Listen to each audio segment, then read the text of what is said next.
Fit-tweġiba li d-Direttur Informazzjoni tal-Partit Nazzjonalista bagħat lill-Orizzont tikkonferma li Ryan Kallus kien ivvota favur politika li tinkludi l-imrieħel fost is-siti magħżula għal bini għoli. Fl-aħħar jiem id-deputat Kallus li huwa rappreżentant tal-Partit Nazzjonalista fuq l-Awtorità tal-Ippjanar ħareġ qatta bla ħabel kontra permess li ngħata biex żona mitluqa fl-imrieħel tkun riġenerata bi proġett ta' bini għoli. Dan b'investiment ta' iktar minn 70 miljun euro mill-gruppi Tumasu Gassan. Fit-tweġiba ntqal li meta Kallus ivvota favur għamel dan b'riserva. Iżda din ir-riserva jirriżulta li ma tinsab imkien fit-tarif dwar dak il-jum.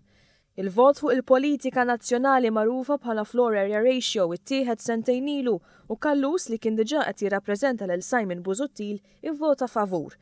Ta' Kallus mhix l-ewwel każ fejn ħarġet inkonsistenza minn ħdan il-Partit Nazzjonalista fuq bini għoli. Fl-aħħar sigħat l-eks kunsillier f'Taslima Cyrus Engerer żvela kif il-Partit Nazzjonalista kien talab il-kunsillieri tiegħu jappoġġjaw il-proġett ta' bini għoli f'Taslima. Il-PM kien tagħna telefonata biex nivvotaw favur il-bini high-rise kien ikkwatat jgħid Engerer fuq is-sit one.com.mt.